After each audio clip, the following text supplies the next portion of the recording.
One of the places probably where we've taken feedback the most has been combat. We've heard a lot of feedback, positive and negative, on both of the previous games, and you have to look at both sides of that, and you have to look to see that people really like the responsiveness of Dragon Age 2, but they didn't like a lot of the other things, the encounter design, lack of a more tactical gameplay aspect, which they felt they had in Dragon Age Origins and lost. So now really what we have to look at is what's next. We're getting lots of focus on timing, lots of focus on when the player should be reacting to this and when there's an opening for the player to come in and just basically slaughter this guy from behind or something like that. Building on features like that, we end up getting that tactical party-based combat. I look at strategy and tactics as being a natural outgrowth of something that Dragon Age has delivered kind of in spades, and that I think can kind of be our unique thing, a thing that helps people get drawn.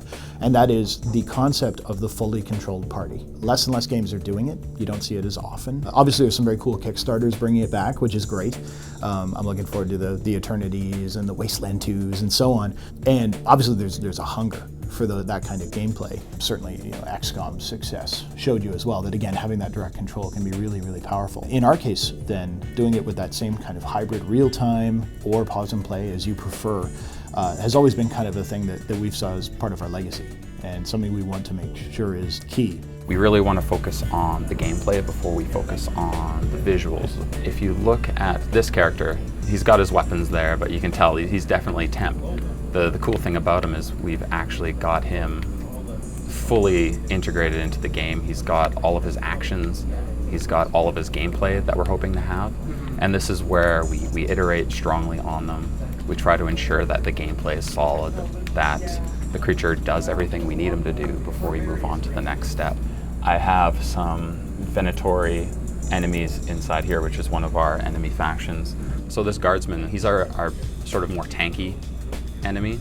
He's got this massive shield in front of him, so sometimes the tactic is I want to wait for him to do an attack and then maybe get behind him, or see if I can outpace his turn rate, and now I can get him.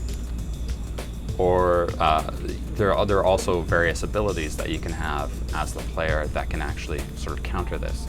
So as an example, the warrior has an ability called Harpoon, which you basically launch out a harpoon and pull an enemy towards you. With him, you can't quite pull him towards you, but you can get him off balance and pull his shield forward. And now you've actually got him in a vulnerable state where you can start wailing on him. The creatures all have these reaction sets. We're able to create those mechanical differences where you're making different decisions based on who you're fighting. Maybe this guy is charged with electricity. Maybe I shouldn't throw something metal that's connected to a chain to him because that's actually going to be bad for me.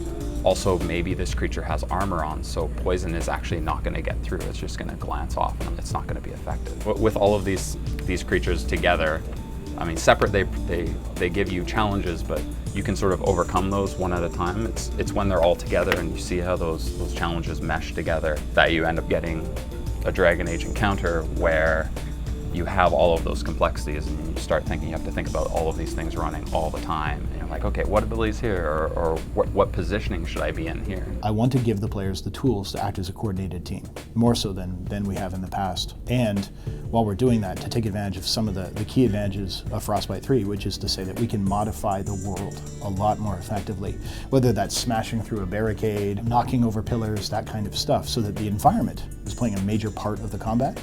Then I think it allows players to think a lot more tactically, whether they're playing real time or pause and play. The fans are in for definitely a treat. We've got more creatures than we've had ever before, and they're going to be pretty awesome. Well, hopefully they like them. I hope.